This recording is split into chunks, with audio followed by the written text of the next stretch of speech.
Good afternoon, everyone. Welcome to the Institute of Politics for today's discussion, Democrats at a Crossroads, Big Tent, Huge. My name is Alex Fuentes, and I am a third-year majoring in political science and economics. I currently serve as one of the co-heads for the Immigration Caucus for UChicago Democrats and as the executive vice president for student government. During my time at the university, I've worked across the spectrum of the Democratic Party, from serving as a Fellows Ambassador for Secretary Pete Buttigieg to interning for Senator Chris Van Hollen and Congresswoman Robin Kelly. I've seen successes from New York to Virginia, often driven by candidates focusing on local kitchen table issues. As we look towards the 2026 midterms, the question remains, how does the party build a winning coalition in a shifting landscape? To help us answer that, we are joined by a distinguished panel. Bhaskar Sunkara is the founding editor of Jacobin, the former vice chair of the Democratic Socialists of America. He is a leading voice on the American left and the author of the Socialist Manifesto. Adam Gentleson is the president of the Searchlight Institute and the former chief of staff to Senator John Fetterman. He is a prominent strategist focusing on how the party can navigate institutional hurdles. Caitlin Lekaki, a veteran communication strategist and former senior advisor to Secretary of Commerce Gina Raimondo, is bringing deep expertise in how economic policy and political messaging intersect. She is currently a senior fellow at Third Way.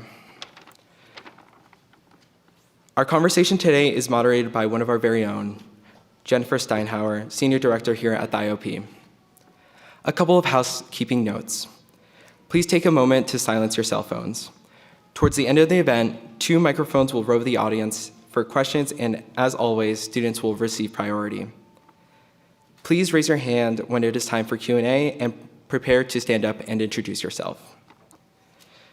Be sure to join us for the next 2 IOP events. Trump at 1 year on January 20th at 5:30 p.m. in Idanois. And lastly, while we focus on the Democratic Party today, if you're interested in Republican politics or how to get elected to office in any party, join us tomorrow in the IOP living room at 12:30 for the launch of our Winter Practitioners in Residence program. We will learn what it takes to run for office with our PIR, Greg Hart, a Booth alum, village president of Hinsdale in the Chicago suburbs, and a rising star in the Republican Party.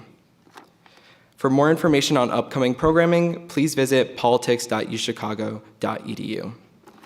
Please join me in a warm round of applause for Bhaskar Sunkara, Adam Gentleson, Caitlin Legaki, and Jennifer Steinhauer.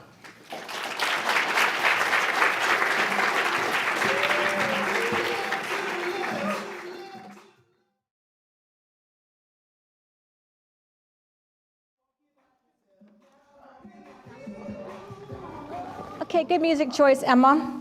Hi, everybody. Welcome. Hi to Adam and Bhaskar and Caitlin. Thanks so much for coming, for joining us here tonight, and to all of you for coming out on a freezing night to nurse your obsessions about the Democratic Party. So here we are in Chicago on this cold night. We're roughly 6 weeks away from the first primaries, right? The midterm cycle. The incumbent Republican president is threatening to invoke the Insurrection Act against protesters in Minneapolis over his ICE crackdown. He's threatening to invade the territory of a NATO partner. Grocery store prices are going up. Gen Z is struggling to find a job. And the Republican-controlled Congress is about as paralyzed and ineffective as a legislative body could be, as we saw with their attempt to not even pass their own War Powers Act pertaining to the actions in Venezuela. And yet the main question that I feel like we keep hearing posed is, what's wrong with you guys? So I guess what I'm trying to get at tonight is there seems to be this lack of clarity over how the Democratic Party can or should function in this moment as an opposition party. And I think the goal of tonight's discussion is to figure out, what is the party about right now? Is there a unifying vision? How does a party that lost almost 90% of the 3,143 counties in the country in 2024 find success again? Can you find a way to represent more kinds of people in more kinds of places? There was an op-ed today in the New York Times by David Plouffe, who said that for Democrats to win, it will, quote, require the party to overhaul its broken brand and stale agenda by elevating new faces and new leaders. So I wanted to start with all of you, maybe just responding to that notion. Do you agree with that? Does that comport with your opening thoughts about how your party can be successful again? And why don't we just go ahead and start with you, Adam? Great. Well, thanks, Jen. It's great to be here, and thank you all for having us. It's really wonderful to be here talking with all on this freezing night, but I hopefully it'll get warm in here. I agreed with a lot of what David said in the op-ed, but not everything. I appreciated his sort of overall frame of aiming very high. I think that we, in this sort of data-obsessed age, we've gotten very preoccupied with things like win numbers and 270 electoral college votes. And what that leads us to do is to aim lower than we should be, right? Everybody talks about what's the tipping point state in the next election. Is it Pennsylvania? Is it Michigan? Is it Wisconsin? And that leads you to craft and think strategically in ways that, try to get you just to barely enough to win, right? To get 270 electoral votes, instead of thinking about how to get 365 electoral votes, like Barack Obama did back in 2008. It is possible. It happened in my lifetime. And one of the points that David made in his op-ed is that there's a reason for this. It's not just that this isn't just like a basketball game where you want to run up the score and put up like gaudy numbers. Oh, I won more electoral college votes than you did. It's because in order to fix the challenges that we face and dig out of the hole that Trump has put us in, we have a lot of work to do. And we're going to have to hold power to do all the things that we're going to need to do the big structural changes we want to see, to alter the balance of the Supreme Court. Democrats are just going to have to hold power for an extended period of time. And if you get into office by winning the bare minimum of 270 and you maybe squeak out a majority of the Senate with 50 votes and a slim majority in the House, you've got 1 or 2 votes to work with, you've got 18 months to get things done. And then you're probably going to lose your majorities in the next midterm.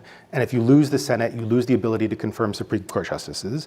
So it's not enough to be thinking just how do we eke out a bare majority anymore. We have to think about going big. I didn't think that, talking about changing leaders was necessarily going to get you there. It struck me that David sort of came in with this very big idea, and I thought his solutions for how to get there were sort of smaller than the idea demanded. I think it's important to have new blood. I like what we're seeing with a lot of young candidates in a lot of these different races, but calling for different leaders. I mean, I might agree with that in some cases, but I don't think that's like what's going to get you there with the broader public. And Bhaskar, do you agree with that? And I mean, you've been affiliated with a guy who is a new kind of leader in New York City, who seemed to actually do quite well with some of that framing. What do you think? How do you respond to that? Well, I think Zoran is great for New York and great as a general model for Democratic Party candidates when it comes to authenticity and basically just saying what you believe in and not backing away from it while also still thinking about where voters are at. And he highlighted his 3 main affordability issues, and he highlighted it over and over again to the point that everyone knew what he stood for, and he made the race about affordability. And I think that part of Zoran is a model for candidates everywhere. But I agree with Adam that Democrats need to do more than just barely squeak by. If we had a democratic political system, then we could do that. But America is a country governed by our Senate. And if you can't compete in semi-rural and rural districts, I'm not saying win those districts, but just compete in them, you won't get 60 votes in the Senate, and we're increasingly seeing you won't even get 51. So I think that even though Zoran's important as a model, and I think there's a lot to be inspired by, and I personally, with my political background, my beliefs, I'm particularly interested in Zoran and what he does in government. I think the model of Dan Osborne and that model of a class focus, rooted populist who's going to be heterodox on a few issues, but overall is going to come down to his core message, which is also a message of affordability, is a more important model for Democrats in a lot of parts of the country. And I think those 2 models, Mamdani and Osborne, are very, obviously Dan Osborne's running as an independent, which is also something for Democrats to do in certain areas where the Democratic Party brand penalty is significant. And I think it's worth broadening out and just saying this isn't just an idea for Nebraska, but maybe even we're at a point where in Ohio, people would be better off running as independents. Maybe a Sherrod Brown running as an independent would have actually won in Ohio. That's interesting. Caitlin, does this resonate with you, or what do you think? Yeah, I think the most relevant text for the moment we're in right now is this Bloomberg Business article from about 10 years ago about the turnaround of Domino's Pizza. And I'm obsessed with this article. Adam's heard me talk about it a million times, but if you Google Bloomberg Business Week Domino's Pizza, it'll pop up. But basically, Domino's Pizza was garbage. And they had this revolutionary kind of soul-searching moment campaign where they actually came out and ran ads that said, yeah, our pizza sucks. Here's how we're fixing it. I really do think that Democrats are going through that process right now. Part of the problem is within our party, we really don't like to be mean to each other. And so there is a hesitance to have some of these really blunt conversations about what we're doing well, what we're doing not. It's part of what I love about Adam's work is his think tank is rooted explicitly in just saying the unpopular thing that is actually popular. But part of the challenge right now and what our party is going through is that we know that our pizza sucks, but I think we all have different definitions of what good pizza is. And so we're trying to solve that right now and figure out, is it about healthcare? Is it about class-based populism? Is it about just being normal? Is it about climate? And so that's kind of the process we're working through. I think we're going to get there.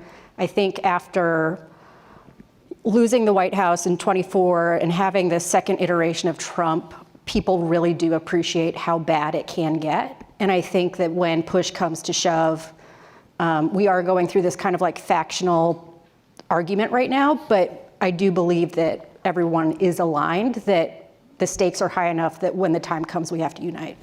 But if Domino's is better cheese, better pepperoni, probably mushrooms, what are the equivalent for the party? If it's a big tent, what are the pillars? Who and what are the pillars? We talk, affordability, obviously, at least in the abstract and in the concrete with particular policy plans that Zoran, for example, has proposed. Do you guys feel like there are some pillars right now that hold that tent up? I think we should go even bigger. I think what Zoran's on affordability is great, but I think Zoran, he ran an incredible campaign. If I'd lived in New York, I would have voted for him. But I think that what we've sort of lost track of in a lot of these factional debates is the sort of fundamental democratic project. Our job is to push the country more in a socially democratic direction, and I use that small s, small d, but generally, expanding the social safety net to a point where it covers more and more people, whether it's healthcare or cash or assistance with childcare and daily needs. And one of the things that's happened to us in this, we've got a million think tanks covering a million different things. I run one myself. Is that we've gotten hyper specialized and we've lost track of the big picture. So everybody's got a plan for childcare. Everybody's got a plan for paid family leave. We sort of balkanize and atomize all the different goals, but we've lost track of this big picture. And when FDR set out, to do the New Deal, he envisioned a cradle to grave system of social insurance. And Social Security was part of that. It's the grave part. But unemployment insurance was sort of supposed to cover you for a lot of it, and then there were jobs programs, Works Progress Administration, CCC, all that sort of stuff. So unemployment insurance got cut way back. Jobs programs, expired or got eliminated, and so we've lost that sort of part of social insurance supposed to cover you in your whole life. I think Democrats should come out for a system of social insurance that will cover you from the cradle to the grave. And one of the things that David and I were talking about this backstage beforehand, in 2008, which was sort of a formative election for me, my first election that I voted in was 2000. I worked on the 2004 election, then I worked 2006, 2008. 2006 and 2008, all Democrats were able to sort of get behind two really big goals. One was opposing the war in Iraq, which was the thing that got me involved in politics in the first place. And the second was being for universal health care. And all the different Democratic candidates in 2008 had slightly different versions of the plan. You were covering it. But they all wanted the same thing. And we've lost that. And I think the thing that can unite our entire Big Tent faction, everybody from even like a Joe Manchin to a Bernie Sanders, would be to propose a really ambitious form of social insurance that would provide people with that security. So things like the threats that are coming down the pike from AI and threats of instability, rising prices, what people really want is not necessarily sort of individual solutions to those problems. They want a general sense that they'll be protected from whatever challenges they're going to face. And I think that's something Democrats should. Caitlin, do you agree with that? And is that populist coded? Is that socialist coded? That's great for Democrats. Does that bring in people who normally don't vote for Democrats? That type of vision that Adam is just talking Well, about. I think there's a really big caveat to the example that Adam just raised, and with apologies to Mr. Axelrod, Barack Obama didn't actually fully embrace universal health care in the primary. And I think that was a very strategic decision on his part, because he talked about the need for access to affordable health care. He embraced kind of the broad, strokes of it, but I think he correctly recognized that America was not ready for a fully universal health care system or a single payer system. And so where I get nervous, is that I think Democrats have a tendency to overread our mandates. And so what voters want right now is they want affordable health care, they want accessible health care. They're not asking or agitating for a single payer system. And what happens frequently is we take that mandate and we take it too far, because we're always trying to push the Overton window. And what that results in is this whiplash that we're currently caught in. Whereas I think if we actually listen to the voters who are pretty clearly telling us what they want, we'll be able to get back into office and stay in office in a way that doesn't infuriate them and create this seesaw.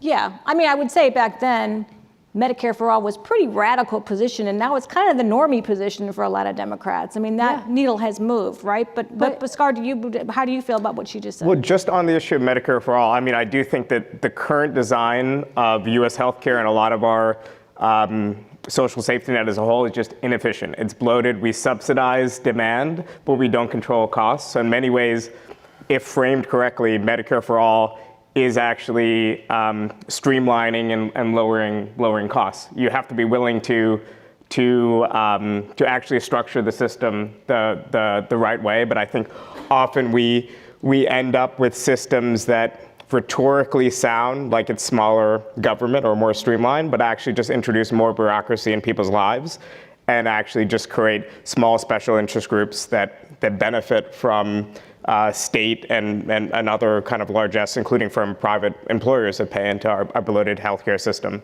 But I do think overall, even though I believe that most of the problems, that most salient problems in the US could be solved by greater redistribution and a bigger safety net, I do think that what we're hearing from voters is more of demands for pre-distribution rather than redistribution. So for demands that say that people want, obviously this is hard to actualize in practice, but they want different programs of guaranteed employment, higher wages, more respect on the job. They want more of a rhetoric that's producerist in nature. And I think that was a lot of the rhetoric around the New Deal. It was about putting people back to work.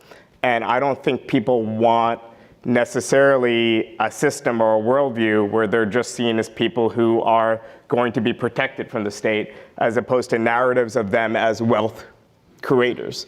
And I worry about a future in which we just allow the economy to develop how it's going to develop, and we just rely on grow, give, redistribution as the model. And I think one thing that Trump has really tapped into, or at least Trump at his quote unquote best, rhetorically, from 2015 to really 2019, was this vision and this language of the American worker and kind of valorizing an agent for politics. And I think that's an agent with strength that created something for the world and therefore deserves something, as opposed to the agent of the American worker that's vulnerable, that needs protection, and the state's going to provide protection. I think there is a big difference. I'm going to take the more socialist position than the socialist, because I think there's this big debate, right, about pre-distribution versus redistribution, and I tend to be more traditional in this respect, because I think that I'm skeptical of the pre-distribution concept for the same reasons that I'm skeptical of free trade, right? Because I think that both have this sort of master and industrialization sort of related concepts, which is that there's this master of the universe element to these things. that it's you think you can do, just like there was with free trade, right? Everybody thought they could structure free trade in a way that was going to benefit everybody equally and everybody be happy. Didn't work out that way. And I think there's sort of this trying to mess with elemental forces aspect of both things where it's a lot of social engineering and it's a lot of sort of messing with these structural forces. I tend to be more of the view that you can really do two things with government and have a high degree of confidence that they're going to work out the way you want them to. One is to raise taxes on rich people, and that has certain effects that sort of in the economic patterns it will create, and it will definitely bring more money into the treasury that you can use to pay for stuff. And it will reduce the income inequality. Like that's pretty much guaranteed. If you raise taxes on rich people and corporations, those things are going to happen. Those are good things that we like, and it'll give us money to play with that we can use to pay for things and give concrete benefits back to working people. And then the second thing you do with government is you can provide those benefits. You can provide healthcare, you can provide childcare, you can provide direct cash payments to people who lose their jobs. And generally those things have the effect that we think they're going to. So I agree with you at a technical level, but there is a difference between that and the political level. So in other words, if you want to really solve what ails, Erie, Pennsylvania, I agree with you, tax and transfer from the most productive high-tech industries to Erie, Pennsylvania is the best way to solve that problem. But at the same time, I would want to symbolically open up 10 recently shuttered factories, even if, because that's the agency and that's the politics end of it. It's slightly different than the technical. Well, Caitlin, with a campaign hat on, thinking about campaigns, does this language set your hair on fire, or do you think this is a good way to talk to Democratic voters? No, my eyes glazed over. I'm really sorry. That's what usually happens when I don't know the difference between predistribution, redistribution. Nobody talks like that in the real world. I think this is part of the problem with the Democrats is that we are having this very meaty debate about political philosophy and how do you deliver for people instead of actually just highlighting what are the outcomes that we're trying to reach and then working back from there. Mm-hmm. Like the vast majority of Americans do not ascribe to neoliberalism, ordoliberalism, socialism. That's a city and college campus thing. And I think that, Adam is a huge advocate for heterodoxy. And I think the reality is that most voters live in a place where they don't have consistent beliefs. And they, you look at, I was talking to some friends up in Alaska and they love Lisa Murkowski and they love Mary Peltola. And in my house, it was never even an option to vote for Republican. And I think that kind of free-flowing, how is the world today, how is the country today, how is my community today, and who do I think is going to be better fit for it, does not fit into one of these larger socio-political boxes. And part of, I think, the challenge for Democrats is really getting back to kind of like ground truth about who are we trying to reach and what are they actually caring about, and then how do we solve for that in a way that doesn't alienate them. I want to pivot back to that, especially working class men in a second, but you've given us a good tee off to talk about races a little bit. Yeah. And I think we probably want to talk a lot, about races. We want to talk about Senate primaries a lot because those feel kind of microcosmic, right, in terms of where the party's going. But let's talk about the House for 1 second because that's obviously where the Democrats have the best chance to win. Do you identify someone who is a model right now for winning difficult House races where they want to take back a seat, or it's a split district, or even a more, R3, R4 district? Is it extremely bespoke to the districts? Who are you guys looking at that you think are models of how to win right now in House races? I think Paige Cognetti in Scranton, Pennsylvania, is a great model candidate. I think Rebecca Cook in Wisconsin. She has somehow managed to unite Third Way and the Bernie Sanders wing of the party. Everybody loves her. She's a former waitress. She might still be. I don't think she's doing it while she's running a campaign, but she's very local to her community. She's very authentic, but she speaks very plainly and has clear convictions. And I think she is if we can get her in the House, she'll be a rock star. Yeah, I mean, Bob Brooks in Pennsylvania, Pennsylvania 7th District, he is similar, I think, to Rebecca Cook in Wisconsin, who Caitlin mentioned, is running a very populist campaign. He was a, firefighter. He's a snowplow driver, trash truck driver, bartender. I mean, this is a true working class guy who really represents his community, and you can't fit him easily into any ideological box. I'm a big fan of Bob's. You can talk about incumbents too, that you think have already paved the way. Well, the other person I want to mention is Bobby Polito, who's running in the Rio Grande Valley in Texas, in a district that Republicans won recently.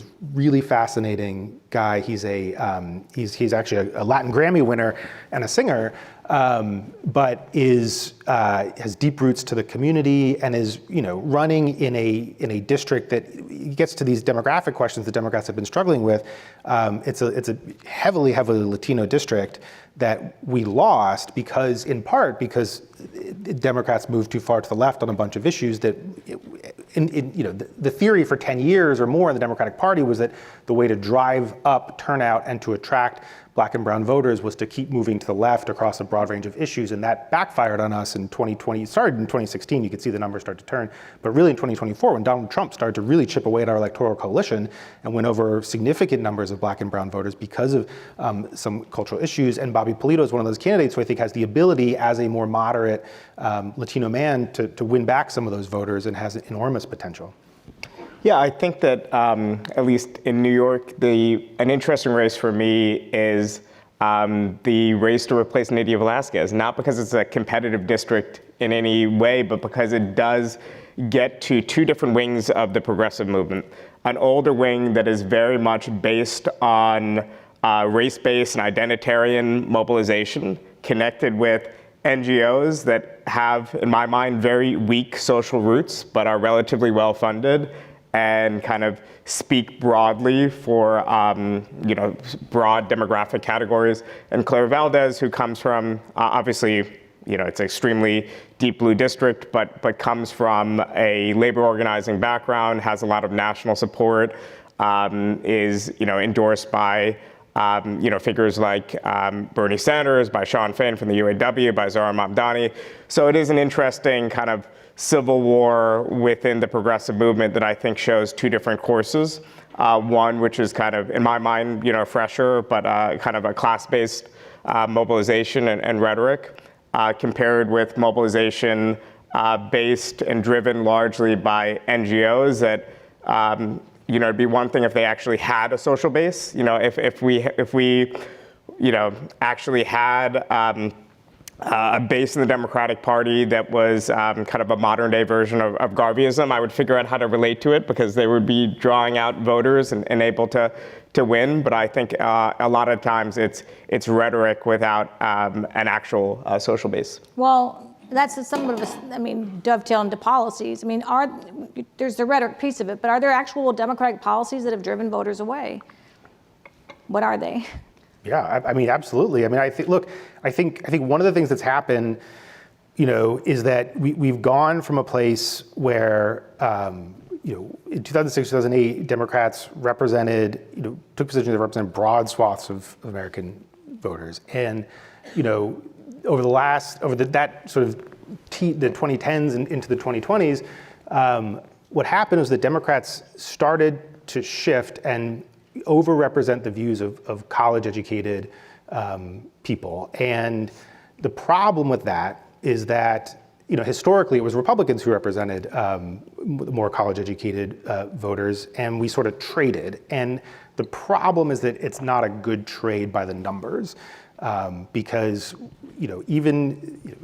most Americans don't have a college degree. That's just a fact. And, even in our very, very increasingly diverse electorate, white voters still make up 72% of the national electorate and upwards of 80% of the electorate in states like Michigan, Wisconsin, and Pennsylvania. And you've got this massive block of voters, and then, Black voters are 10% of the electorate, Latino voters about 10%. So the point is, if you lose by a ton with that massive block, it quickly becomes impossible to make up that margin with these other much smaller blocks of voters. And in particular, within that big block of 72%, more than half of those white voters don't have a college degree. And so, someone like Barack Obama was able to hold down our margins. Democrats haven't won white voters without a college degree since 1964. When we are able to win, what we do is we hold down our margins somewhere in like the 44% range. But Caitlin, I want to know about specific policies. Yeah. I mean, let's talk about, specific laws, specific policies Yeah. that Democrats have made the cornerstone or the tent poles, if you will, of that alleged big tent. Yeah, I think my personal theory on this is that where Democrats as a party diverge most strongly from your average voter is oil and gas and the policy of keep it in the ground. And I think when you look at the way that we are able to live in cities where we have public transportation, we can walk, we can take Uber. If you were to call even a liberal in Chapel Hill, North Carolina, and say, can you imagine your life without your gas-powered vehicle? They'd tell you you're crazy. But there is a wing of our party that has really taken over a lot of our climate and energy policy. And I think everyone on this stage is united that we need to expand clean energy investment. We need to reduce our reliance on fossil fuels. But when you say keep it in the ground, the signal that sends to like voters in Wisconsin is I don't really care about how you live your life and what it takes for you to get to work every day, because I live this way and I think it's more important. And I think that Democrats are starting to realize that. Oddly enough, I think that you're increasingly going to see Texas held up as an energy leader after the grid failed 5 years ago. Texas has built the most reliable, the most diverse, the most affordable energy grid in the country. And I think as we are talking about this affordability issue and as we are kind of reckoning with the lessons of 2024, I'm really hopeful that Democrats are going to cool it on the keep it in the ground language and instead focus on what it takes to build a 21st century grid that is affordable and reliable, and that's based on diverse energy sources. And so I think that's a big one aside from the various social issues. I agree with that, and I think that the other thing that we've done is we've become obsessed with purity, and so it's not just about specific policies on which we've moved. It's about demanding that nobody have views outside of what is considered sort of liberal orthodoxy within our coalition and within our caucuses in the House and Senate and running for president. And when we had 55, 60 senators, the senators who got you from like having 45 to 60, every single one of those in that group of 15 or so had a mix of different positions. And there wasn't a single one of them who had liberal positions straight down the line. And some of them were fiscally conservative, some of them were pro-life. We weren't talking about trans sports back then, but like probably some of them would have opposed letting trans athletes play in kids' sports. A lot of them were very enthusiastically in favor of oil and gas industries, Mary Landrieu, Byron Dorgan, Ken Conrad, folks like that. But the thing is, so each of them, to win a state like Louisiana, just to go down memory lane for a second here, we had seats in Louisiana, we had both seats in Arkansas, we had all 4 seats in the Dakotas, we had seats in Missouri, Indiana, Florida, and the cost to us in terms of ideological purity was really just allowing people into the tent who diverged from liberal orthodoxy on 3 or 4 issues each, right? So it seems like you're taking a poke at the progressive end of the tent. I don't know if that's how you're hearing it, Oscar, but do you agree with that analysis? Yeah, I basically agree that Democrats often take good ideas and take it too far, or at least are unable to show grace to voters. Whether you're going to put purity tests among your elected officials, I think that's a different standard than voters.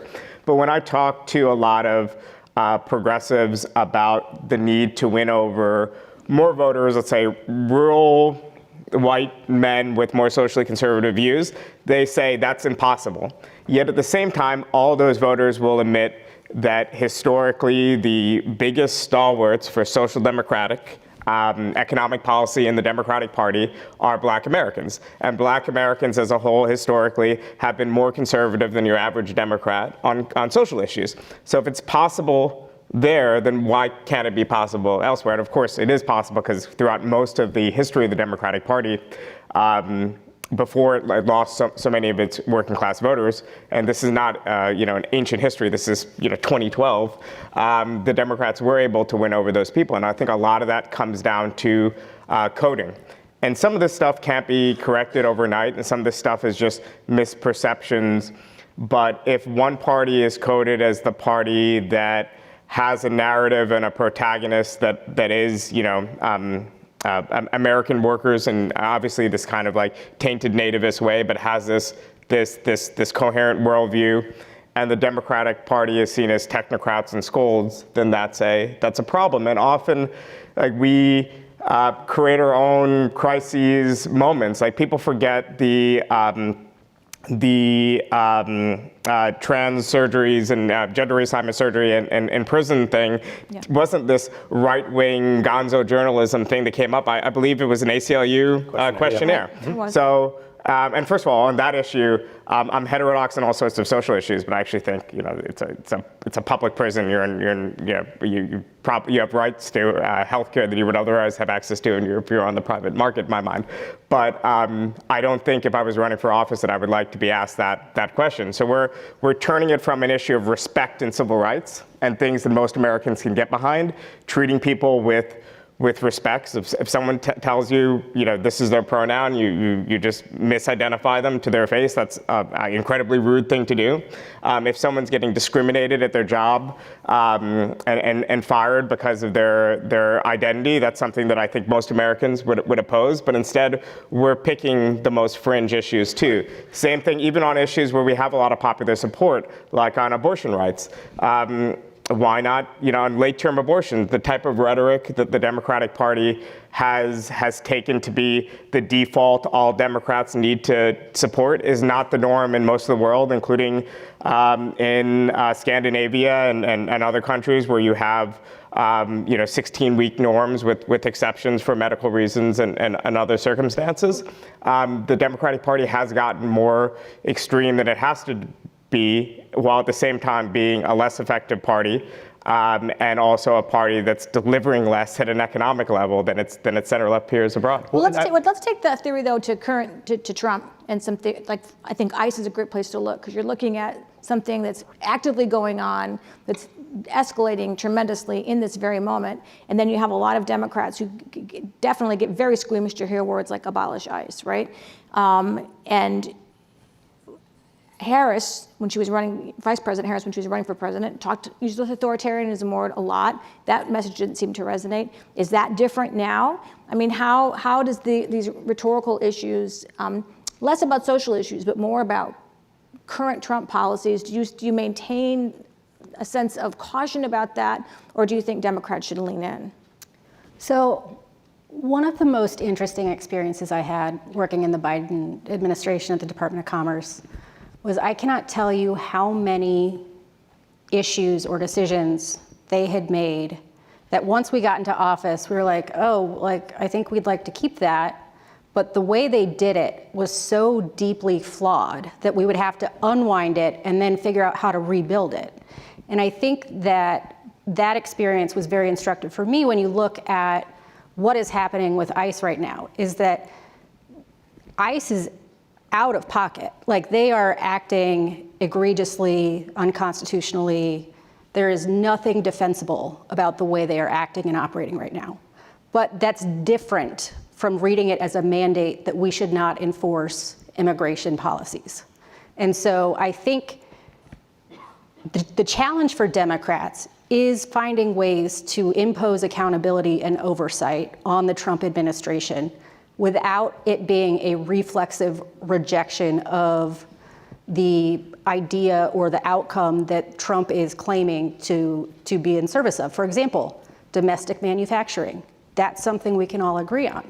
Do we agree on the tariffs that he has imposed that is supposed to protect domestic manufacturing? No, because that's having an adverse effect on the auto industry, on every single appliance manufacturer in the US. And so I think being able to distinguish between the outcome and the goal versus the method of pursuing those goals is hugely important for Democrats, because if we are just acting in a reflexive way that is the opposite and inverse of what Trump is doing, we're going to find ourselves in the same spot we were a year ago. People have to trust, if Democrats are going to win again, people have to trust us with enforcement. People want immigration laws to be enforced. They want the border to be secure. They are horrified at what ICE is doing because they don't see that as enforcement. When people talk about when you ask them what they want on enforcement, they believe strongly in due process. They believe strongly that agents should not be wearing masks, that they should not be doing street grabs, that they should not be shooting people in the face for no reason. They're horrified at the way that ICE is conducting enforcement, and the numbers reflect that, and Trump's approvals are way down. But Democrats' numbers are still struggling too, because they look at Trump and they're horrified, but then they look at us and they say, well, you guys aren't going to do anything. Right. That's the essential dichotomy, right? right? And so, that is what we have to do is to demonstrate to the American people that there are laws, we will enforce them, but we will do it fairly, justly, and humanely. And I think there is this danger of looking at those polling numbers that show Trump's numbers going down and say, oh, that gives us permission to run far to the left. That's what happened in 2020 when you had all the candidates on the debate stage and they were asked who supports decriminalizing the border crossings, which is essentially open borders, and everybody raised their hand. Right. And what's frustrating is that we have a genuine opportunity here to channel this public outrage and frustration into aggressive, robust, and real reform that will improve people's lives and stop the horrific things that we're seeing. But in 2020, we also had a massive opportunity to enact aggressive police reforms, and the defund the police slogan took over the entire debate, and 6 years later, there hasn't been any police reform at the federal level. Right. And so, just because we see those numbers moving, we have to think about how we're going to, and we see genuine outrage for understandable reasons, for the right reasons. We have to think about how we're going to channel that outrage. We actually, why are we in this business? Why do we do politics? We do it to improve people's lives.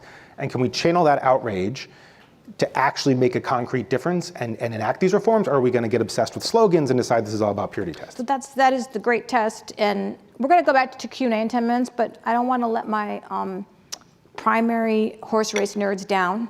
So I want to talk about drill down some of the Senate races, if we could, a little bit. It's kind of amazing the sheer number of competitive Democratic primaries.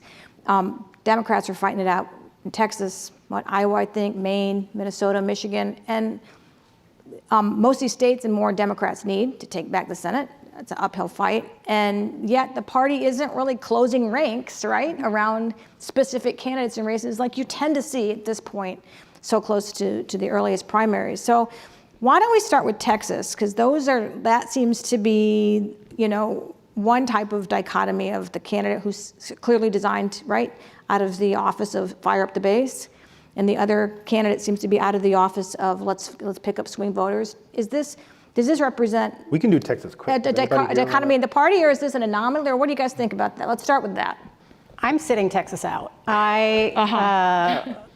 My horse in that race was Colin Allred. I think Jasmine Crockett could wind up being our Donald Trump in terms of everyone thinks she's unelectable, everyone thinks she can't win, and then she could just have this superpower that none of us see right now, because she does have some support. I think Tallarico, I personally struggle with a lot of the attention economy candidates, and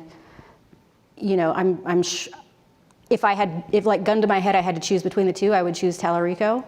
But I'm not super excited about either. Do you guys think that this is representative of the fight within the party, or do you think this is sort of specific to Texas in this weird race? I think it's particular to Texas in part because Jasmine Crockett is not a consistent progressive. She just has I wouldn't say no media discipline, because I do think there's a method to the madness. So that sounds like pejorative, but it just the style I think doesn't match the politics in such a way that I think it's an unusual race. Yeah.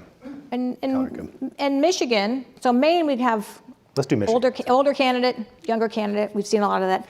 Let's get into Michigan, because I think we'll have some disagreements. I'm thinking that you're a Mallory McMurrow person. That's kind of our young insurgent, right? Yeah. I think over there in the House Representative, safe bet. I think is that where you are?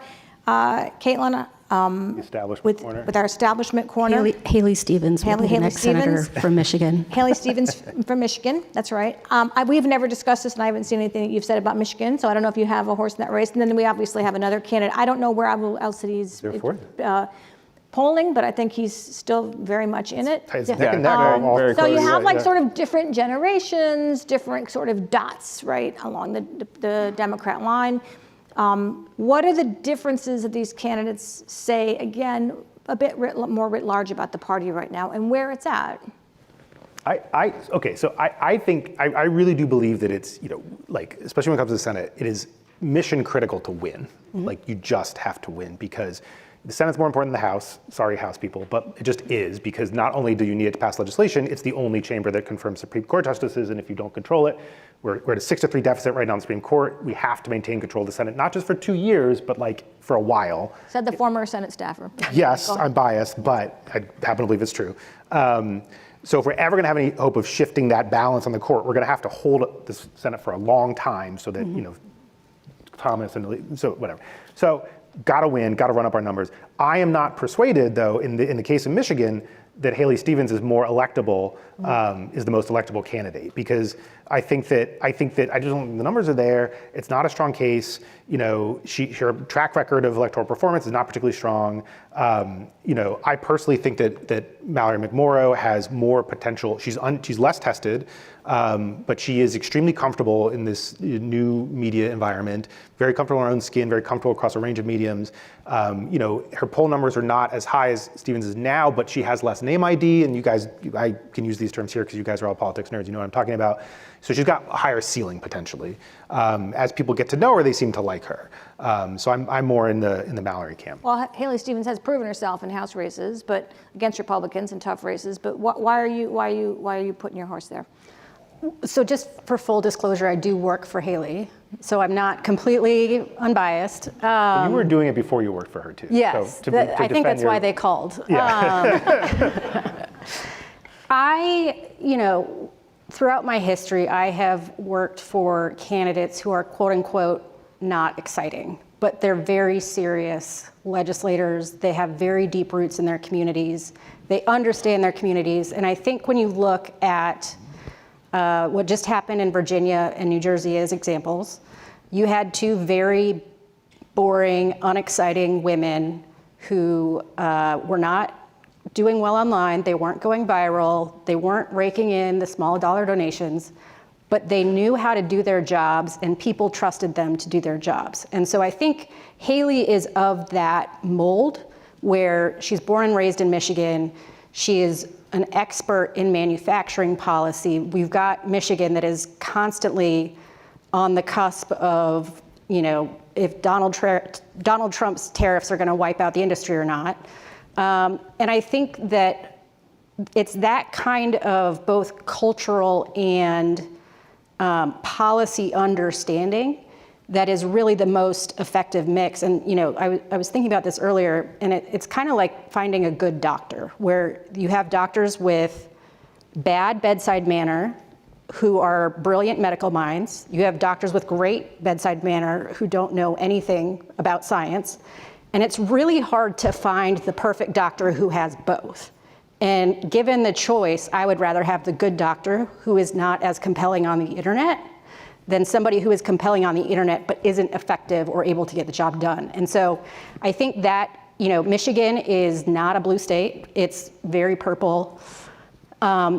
Obviously, they voted for Donald Trump. Yeah, I think the Republican showing slight edge over all those candidates. Yep. Obviously very early, but I think that's the case. Yeah, so I think it does come down to, one, like, how are you going to get the job done? And then two, how are you going to appeal to those independent voters that do decide the election? So it does seem like you guys are all saying. Well, no, but I think. I'll support the doctor in the actual doctor in the race.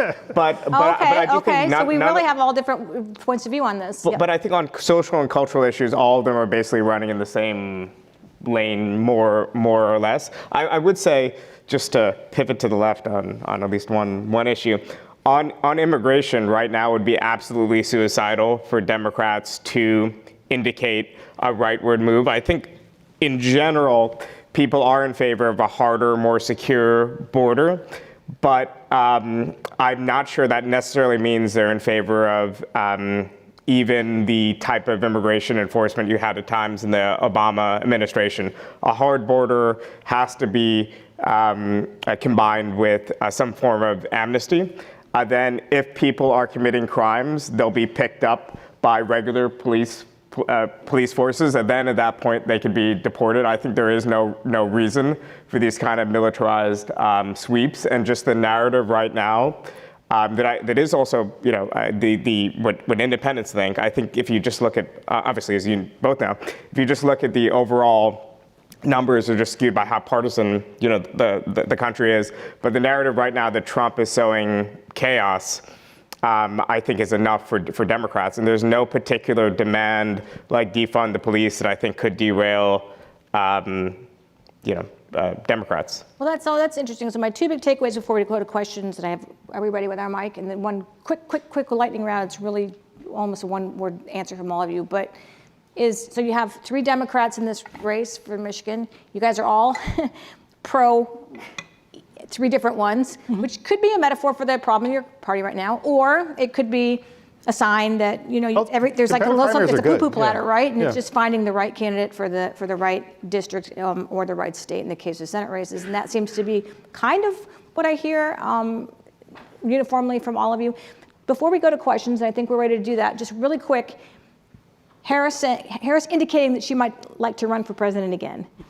Good for Democrats right now, yes or no? No, I mean, look. Nope, just yes or no? No. Okay, now you agree on something. All right. The first time you've asked me for a one-word answer. I know, well, I try to let it breathe. Okay, mics are floating. People are raising their hands. We always prioritize students. So please say your name and your year and your major.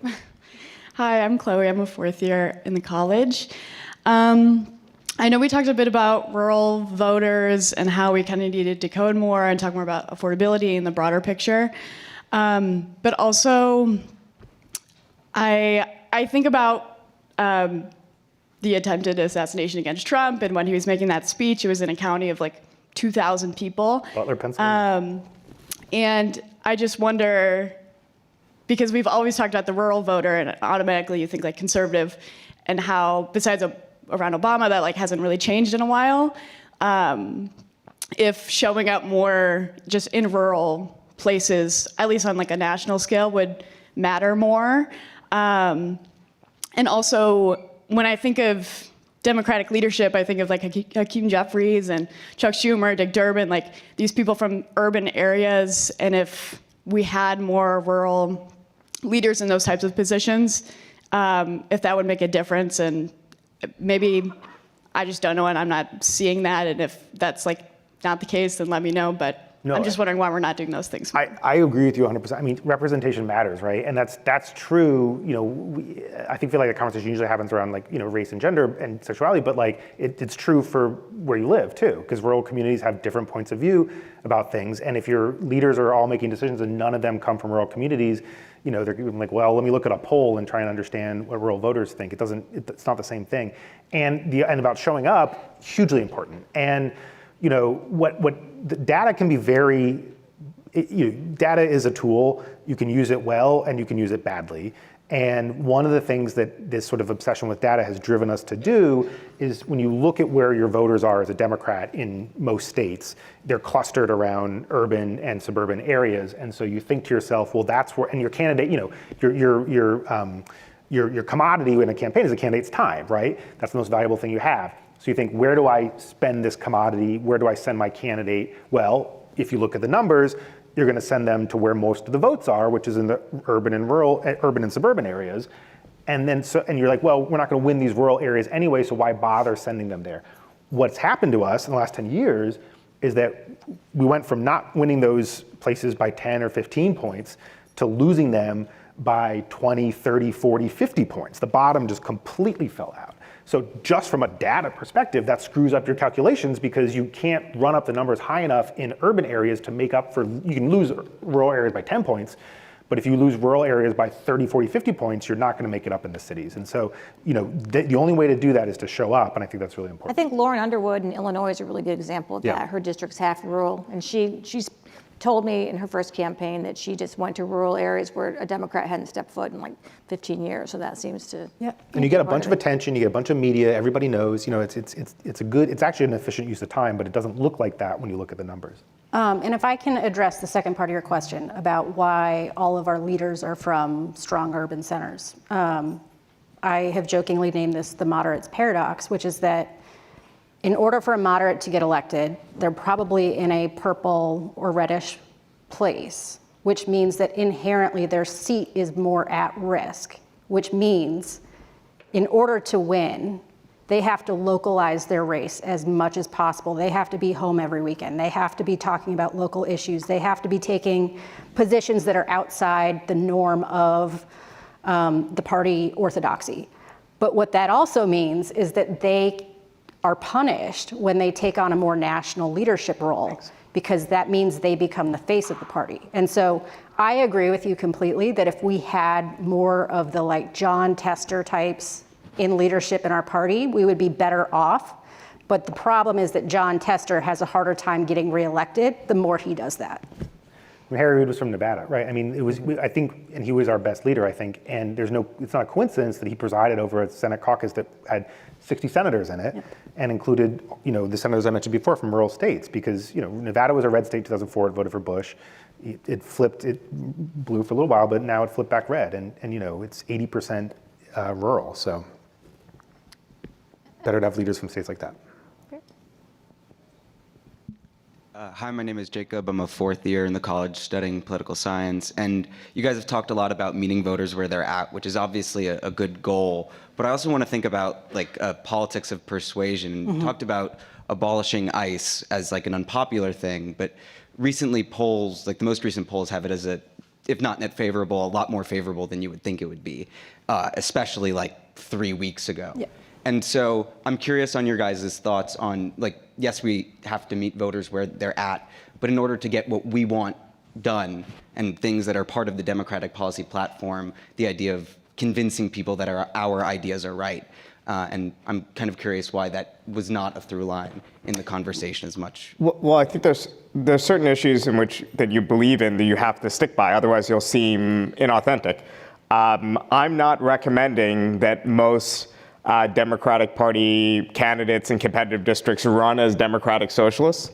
But if you're already a Democratic Socialist and you get through the primary, you can't back away from your identity. In the abstract, much better to run as a populist or something. I just happen to be a socialist, so that's the baggage.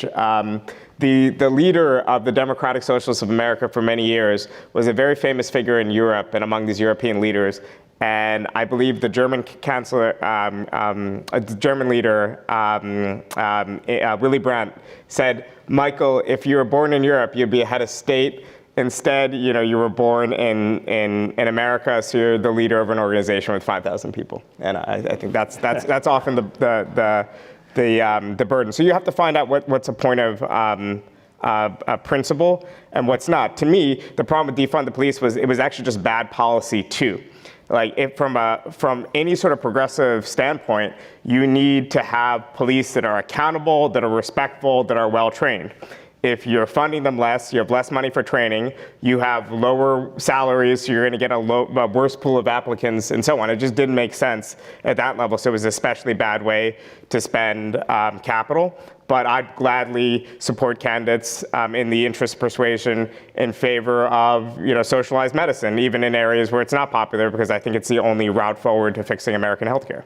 Yeah, I mean, the way you asked that was interesting because I think you wanted to say that it has majority support, but it doesn't yet, right? It's less unpopular than it did before. There's been one poll I think that had a +3, but it's 46-43, right? So plurality.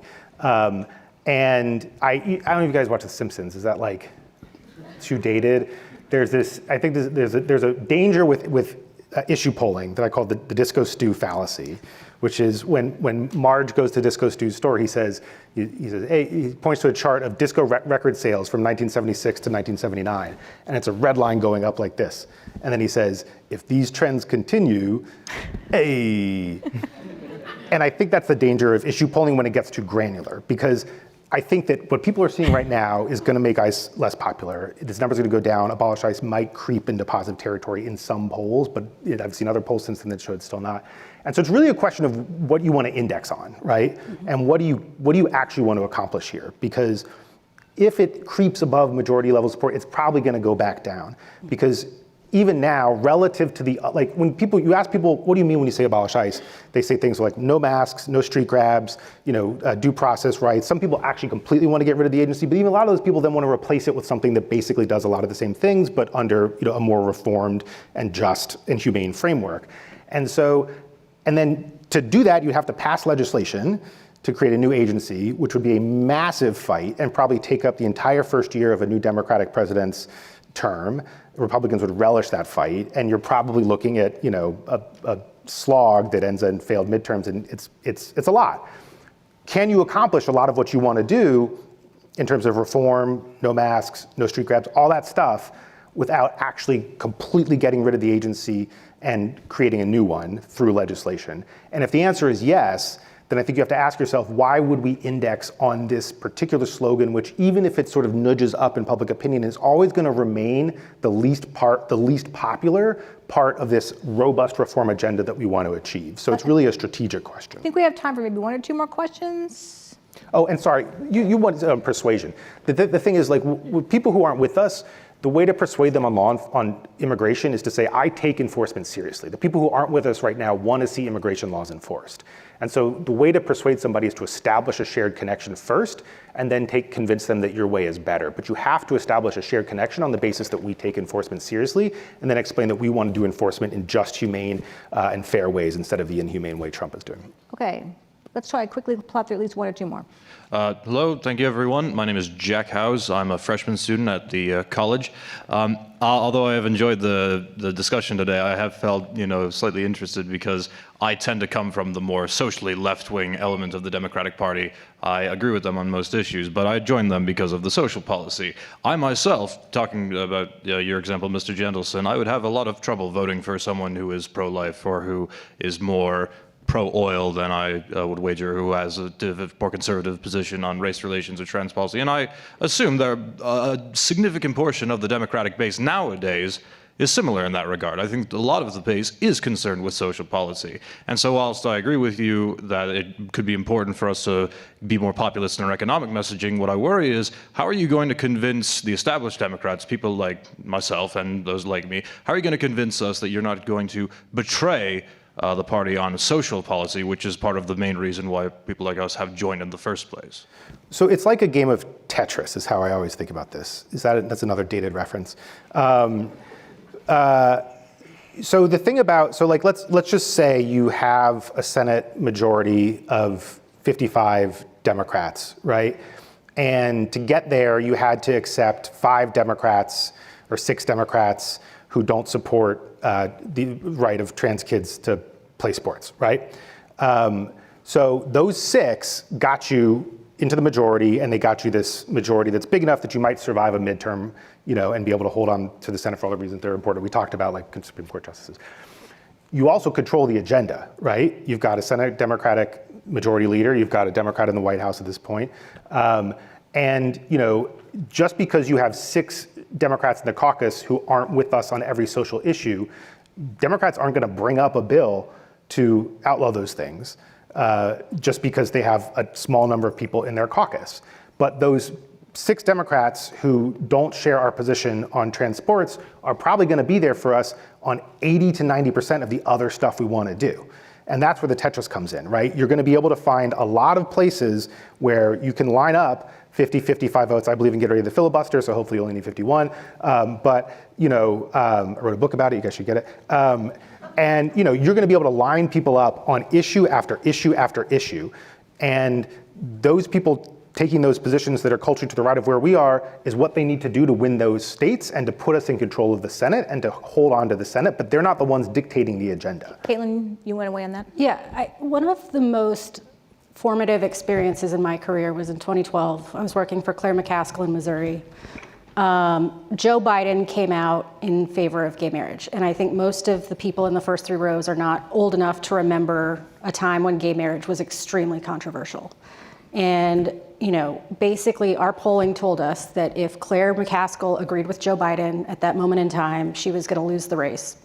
And, we're sitting in her office, we're talking about this, what do we do? Everyone in the room, has gay friends, supports gay marriage, thinks it should be legal. And while we were sitting there, the head of the biggest gay rights group in Missouri called the campaign manager and said, "We know you're with us. If you come out in favor of this position right now, you are going to lose. And that is going to hurt us so much more than you just pumping the brakes on this." And I think it was one of the bravest things I've ever seen and heard, but it was also one of the most pragmatic things where like Adam keeps saying, we are in this job to make people's lives better. And sometimes that means that we can't take hardline positions that are pure, that are, I personally think abortions should be available to anybody who wants them. I understand that position is out of touch with the majority of Americans.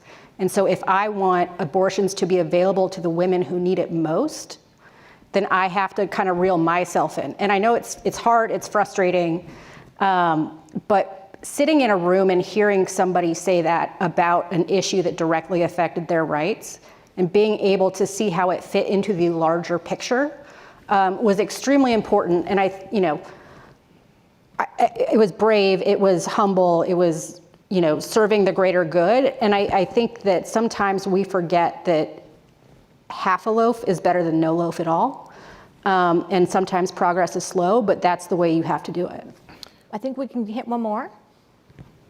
Hi, my name's Stella. I'm a 4th year in the college. I was wondering, you guys kind of agreed collectively that Dems take it too far and then they end up kind of underselling themselves. But you guys also praised Mamdani, who I would say campaigned on city-run grocery stores and free buses, which I would say is fringe in a way. And he finally fired up young people and actually had that big turnout that you were saying that Dems can't seem to get anymore. They're just trying to push it over, but he actually collected and really rallied people. So do you see these as in contradiction with each other? Do you have to be mainstream, or do you sell far to the left of the left? What is there a balance to be struck? Well, he didn't run on policies. He won because of politics, right? And people joke that it's vibes, but it was in fact vibes. He kept talking about the cost of living, and people thought, oh, he cares about us, even if you could poke holes in the particular policies themselves. City-run grocery stores will have no impact on the cost of groceries. Something like that, publicly run grocery stores might have an impact in places that are totally bereft of other purchase options and so on. And I think it could exist in a certain policy framework. Free buses may be a good idea. It's definitely a good idea politically. He has to do it now. But if you take that $700 million and you instead think about whatever interest rate the city can get on expanding service, you'd be better off taking sorry, I'm not doing math well on the fly, $25 billion loan and providing better services and not providing, free buses. So you could poke any sort of policy holes through any of these things, but he won because of, a political, vibe. And when it comes to the social issues too, Americans are quite progressive on social issues, and I actually can't think of an example in which we would actually be compromising something of extreme and important moral value today. I think in our minds we're always locked in the framework of the civil rights movement and other kind of horizons in the past, but there's no compromise where we're agreeing to keep a bunch of Dixiecrats in the party to secure the Senate, and we're allowing legal segregation to continue. In the 21st